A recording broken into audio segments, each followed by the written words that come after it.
নমস্কার, শুরু করছি রাত ৯টা নিউজ রুম লাইভ। আপনাদের সঙ্গে রয়েছি আমি মঞ্জিরা।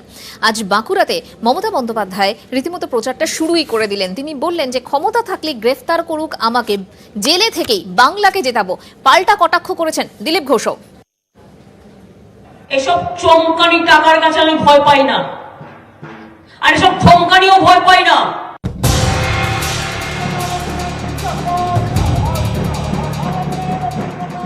লকডাউনের পর মমতা বন্দ্যোপাধ্যায়ের প্রথম রাজনৈতিক সভা বাঁকুড়ার সুনুক পাহাড়িতে।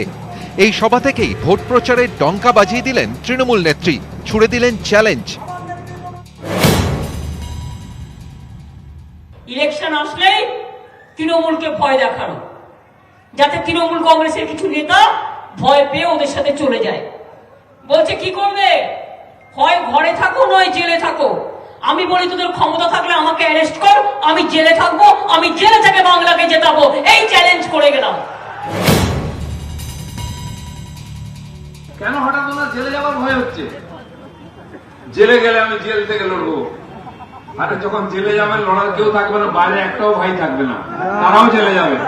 হয় বহরমপুর জেলে, নাহলে কলকাতা সেন্ট্রাল জেল দমদমে, আর পাড়ার ভারী ভারী বড় বড় আছেন তাদের কটক ভুবনেশ্বর জগন্নাথ দর্শন করতে যায়।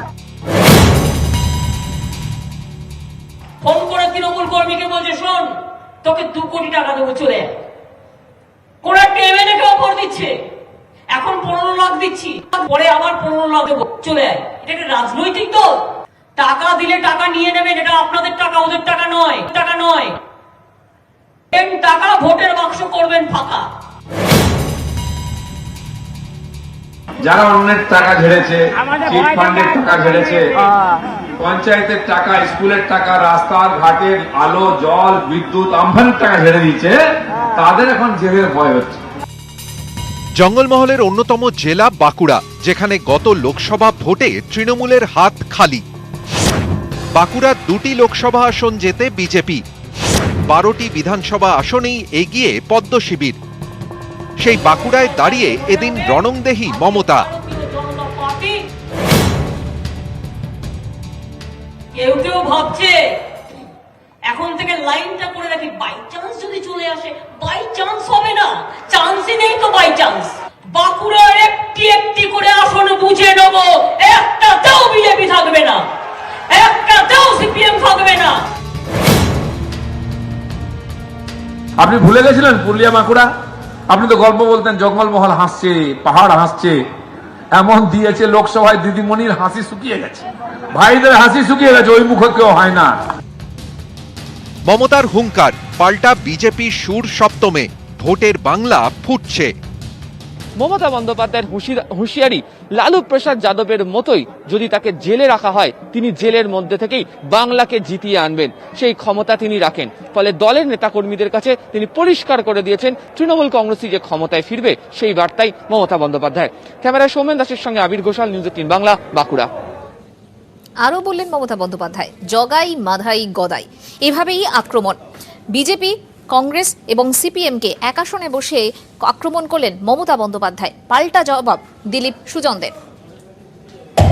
আগামী দিন বাংলায় দেখবে বিজেপি সিপিএম কংগ্রেস নির্মূল। ভোট দুয়ারে তরজা তুঙ্গে। শুনুন, বিজেপি চালাকি করে আপনাদের কাউকে কাউকে ভয় পাইয়ে দিচ্ছে, আসবে ক্যাচ করা, আসবে।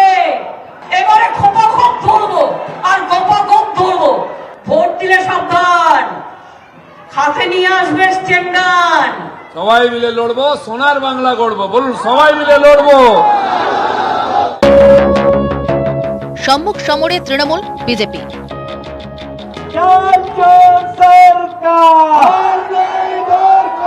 বাংলা থেকে বিদায় নিক বিজেপি, বিদায় নিক, বিদায় নিক। পপ বিদায় যাক, পপ বিদায় যাক, পপ বিদায় যাক। বাঁকুড়া তৃণমূলের সভা, মমতার সুর সপ্তমে। বিজেপি, কংগ্রেস, সিপিএমকে এক আসনে বসিয়ে আক্রমণ। সিপিএম, বিজেপি আর কংগ্রেসের তিনটে জগাই মাধাই গদাই এক হয়েছে। লোকসভা নির্বাচনে একসাথে কাজ করেছে, একসাথে টাকা নিয়েছে, একসাথে ভোট দিয়েছে। আমি বলি, তৃণমূল যদি হয় তোমাদের চক্ষুশূল, আগামী দিন বাংলায় দেখবে বিজেপি সিপিএম কংগ্রেস নির্মূল। যে হারমাদরা সিপিএম এর আপনাদের উপর অত্যাচার করেছিল তারা আজকে বিজেপির হারমাদে পরিণত হয়েছে। কালারটা শুধু চেঞ্জ হয়েছে, রংটা চেঞ্জ হয়েছে। যদি সিপিএম হারমাদরা তার কাছে আসতে পারে তাহলে বিজেপিতে এলে হারমাদ হয়ে গেল, দোষটা কি আছে? কে হারমাদ কি না সেটা তো অফিস আইন দেখবে, ওনার কাছে আইন আদালত দেখুন না, পুলিশ লাগিয়ে যারা হারমাদ ধরুন, আমরা চাই তাহলে প্রথম টিএমসি পার্টিটা উঠে যাবে। সিপিএম হচ্ছে আজকে সবচেয়ে বড় লবি, বিজেপি হচ্ছে ভোগী, আর তৃণমূল কংগ্রেস যদি করতে হয় আপনাদের হতে হবে ত্যাগী, ওদের পাল্লায় পড়বেন না। বিজেপি ভোগী আর সে তো ওনাদের নেতাদের বাড়িঘর দেখলে বোঝা যাচ্ছে।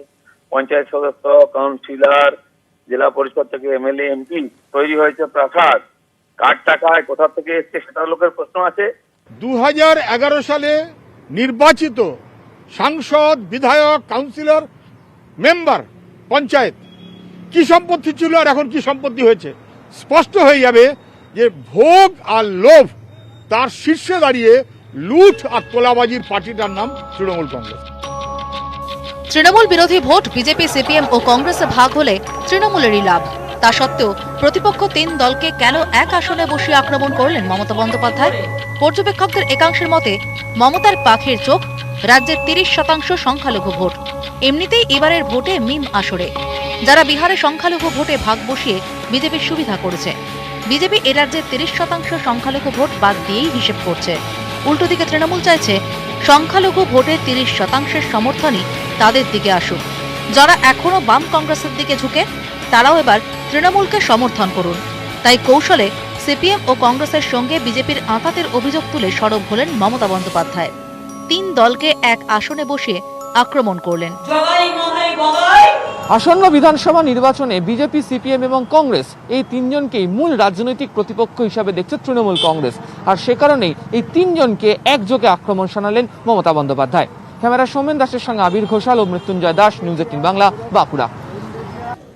বাঁকুড়ার সবাই কার্যত আক্রমণাত্মক মুখ্যমন্ত্রী মমতা বন্দ্যোপাধ্যায়, এবং তিনি বিজেপির গায়ে সংখ্যালঘু, আদিবাসী এবং দলিত বিরোধী একটা তকমা সাঁটার চেষ্টা করলেন। জবাব দিতে দেরি করেননি দিলীপ ঘোষ। আজকে ভারতীয় জনতা পার্টি দেশের অভিশাপ, দেশের সবচেয়ে বড় অভিশাপ। এই অভিশাপকে স্তব্ধ করতে হবে, জব্দ করতে হবে। তাই সব মানুষকে একসাথে জোট বাঁধতে হবে। মমতা সভা বাঁকুড়া গরম। বাঁকুড়া জেলায় 12টি বিধানসভা আসন, 19 লোকসভা ভোটের ফলের নিরিখে 12টি আসনেই এগিয়ে ছিল বিজেপি। এই 12টি আসনের মধ্যে 4টি দলিতদের জন্য সংরক্ষিত, 2টি আদিবাসীদের জন্য। রাজ্যে দলিত জনসংখ্যা প্রায় 27%, সংখ্যালঘু ভোট প্রায় 30%। পর্যবেক্ষকদের একাংশের মতে এই সব অঙ্ক মাথায় রেখে বুধবার বাঁকুড়ার সভা থেকে সংখ্যালঘু এবং দলিত ও আদিবাসীদের পাশে থাকার বার্তা দেন মমতা বন্দ্যোপাধ্যায়। একই সঙ্গে নিশানা করেন বিজেপিকে। দলিতদের উপর সবচেয়ে বেশি অত্যাচার করছিল তপশিলীদের উপর, আদিবাসীদের উপর, সংখ্যালঘুদের উপরে। আমি তো এরকম করি না। আমি তো পরশুদিন একটা গ্রামে গেলাম, আমি বললাম না না তুমি চাদর তুলে নাও, আমি খাটিয়াতে বসছি। পশ্চিমবাংলায় সবচেয়ে বেশি দলিত, আদিবাসী মহিলারা ধর্ষিত হচ্ছেন, তাদের জীবনের সুরক্ষা নেই। এই যে রাজনীতিক যারা হত্যা হচ্ছে, রাজনীতিক হত্যার বলি হচ্ছেন বেশিরভাগই এসটি, ওবিসি, মাইনরিটি লোকেরা, তাদের সুরক্ষা নেই কেন? লোক আজকে টিএমসির অত্যাচার অতিষ্ঠ হয়ে বিজেপির দিকে আসছে। গত 5 তারিখ এই বাঁকুড়াতেই এক আদিবাসী পরিবারের বাড়িতে লাঞ্চ সারেন অমিত শাহ। এ নিয়েও এদিন কটাক্ষ করেন তৃণমূল নেত্রী। স্বরাষ্ট্রমন্ত্রী এখানে এসে বাইরে থেকে রান্না করা খাবার নিয়ে এসে থাকছেন 5 স্টার হোটেলে, নিয়ে আসছেন বাসমতি চাল, পোস্তর বড়া, আর বেচারা আমার তপশিলি মা বোনেদের প্রতারণা করছে, চিট করছে। তাদের দিয়ে ধনে পাতা আর বাঁধাকপি কাটাচ্ছে আর দেখাচ্ছে, আর ভেতরে দেখা যাচ্ছে ঠাকুর ব্রাহ্মণ মহাশয় বলছে, একজন ব্রাহ্মণ ঠাকুর দাঁড়িয়ে বলছে অন্যান্যরা যেগুলো খাবে সেগুলো তদারকি করছি। রান্না করে নিয়ে এসে আর প্রতারণা করছে। আমরা লোকের বাড়িতে তার রান্না করা খাবার খেয়ে এলাম, কলা পাতায় বসে উনি বলছেন বিরিয়ানি খাচ্ছে 5 স্টার হয়ে যায়। ওনার সেই বিরিয়ানির কথা মনে পড়ছে যেটা উনি সিঙ্গুরে বসে বসে খেতেন অনশনের মাংস, ওনার ভাইরা খেত। এই মিথ্যাচার আর চলবে না।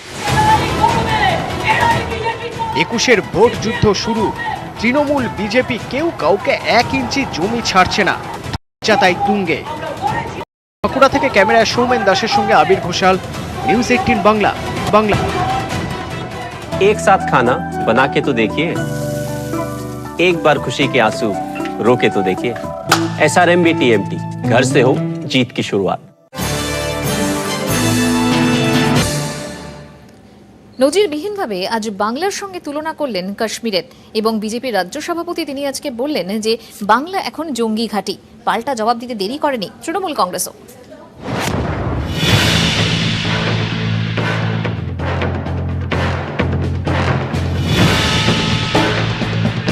চায়ে পে চর্চায় শিউরির মানুষের সঙ্গে কথা বলছিলেন, সেখানেই চায়ের কাপে তুফান তুললেন দিলীপ ঘোষ। পার্টি অফিসে ঝুড়ি বম পাওয়া যাচ্ছে, পার্টির নেতার বাথরুমের মধ্যে বস্তায় বম পাওয়া যায়। এখানে একটাই কারখানা চলে বোমের কাজ। টেররিস্ট ধরা পড়ছে পশ্চিমবাংলায়, কাশ্মীরে আর টেররিস্ট ধরা পড়ে না, হয় উপরে চলে যায়। এখানে এসে সব সেন্টার নিয়ে যায়। পশ্চিমবাংলাটা হয়ে গেছে দ্বিতীয় কাশ্মীর। দিলীপ বলতেই বিতর্ক, দরজা উঠল তুঙ্গে, পাল্টা জবাব তৃণমূলের। যেখানে ওর পাওয়ার নেই সেখানে কাশ্মীর দেখছে, আর যেখানে বিজেপির শাসন আছে সেখানে কাশ্মীর বানিয়ে ছাড়ছে। কাশ্মীরের যে খারাপ অবস্থা আজকে পশ্চিমবঙ্গে, কাশ্মীরে বম বন্দুকের আওয়াজ নেই। বম বন্দুকের আওয়াজ কেন শোনা যাচ্ছে? কেন এখানে ধরা পড়ছে সব টেররিস্টরা? এর জবাব মমতা ব্যানার্জিকে, ববি হাকিমকে দিতে হবে। এটা শেল্টার তৈরি করেছেন ওদের জন্য। মাথা দেখানো উচিত, অবিলম্বে বাংলা ছেড়ে যাওয়া উচিত, বাংলার বদনাম না করে। পশ্চিমবঙ্গের মতো খুব ক্রিটিক্যাল জায়গা হচ্ছে মালদা, যে জায়গাগুলো ল অ্যান্ড অর্ডার এমন পর্যায়ে গেছে যে মানুষের মধ্যে এবং আপনাদের মধ্যেও প্রশ্ন হচ্ছে সেটা কি আদৌ ভারতবর্ষে আছে? কত বোম বন্দুকের ঘটনা হচ্ছে। দিলীপ বাবু স্বাভাবিক কথা বলেছেন যে তৃণমূল এটাকে কাশ্মীর বানানোর চেষ্টা করছে। সমস্ত যত সন্ত্রাসের ট্রানজিট তো পশ্চিমবাংলা। এটাকে কাশ্মীর বলে অপমান করে লাভ নেই। পশ্চিমবঙ্গ পশ্চিমবঙ্গই। বাংলাদেশকে যেমন আফগানিস্তান বানাতে পারেনি ফান্ডামেন্টালিস্টরা, দিলীপ ঘোষের মতো লোকেরা বা তৃণমূলরা এটাকেও সেরকম একটা রণক্ষেত্র বানাতে পারবে না। কাশ্মীর কাশ্মীর, পশ্চিমবাংলায় কোথাও কোথাও হিংসাত্মক ঘটনা ঘটছে ঠিকই, কিন্তু তাই বলে পশ্চিমবাংলায় টেররিস্ট শক্তি প্রবল হয়ে উঠেছে, এটার সঙ্গে আমি সহমত পোষণ করি না। হঠাৎ করে আমি বললাম যে বাংলা দ্বিতীয় কাশ্মীর হয়ে গেছে। এটা প্রথমত কাশ্মীরের মানুষকে অপমান করা, আর দ্বিতীয়ত বাংলার মানুষকে তো অপমান করাই। দিলীপ ঘোষরা যেটা করছেন সেটা হচ্ছে ভোটের নিম্নমানে যেটার জন্য যা যা প্রয়োজন তাই বলেন উনি। তাহলে ওনার বক্তব্য বিতর্কিত নয়, উনি খারাপ কথা বলেন, ভুল কথা বলেন, অনৈতিহাসিক কথা বলেন। হঠাৎ নয়, এর আগেও বাংলাকে কাশ্মীরের সঙ্গে তুলনা করেছেন দিলীপ, কিন্তু ভোটের আগে দিলীপের মুখে কাশ্মীর প্রসঙ্গ উস্কে দিচ্ছে অন্য জল্পনা। বাংলায় রাষ্ট্রপতি শাসনের পক্ষে বাবুল সুপ্রিয়, কৈলাস বিজয়বর্গীয়র মতো নেতা। বাংলাকে জঙ্গি ঘাঁটি বলে কি ঘুরিয়ে 356 চাইছেন দিলীপ ঘোষ? উত্তর যাই হোক, শীতের বাংলা গরম দিলীপের কাশ্মীর মন্তব্যে। বিতর্কের আঁচে ফুটছে রাজ্য রাজনীতি। নিউজ 18 বাংলা।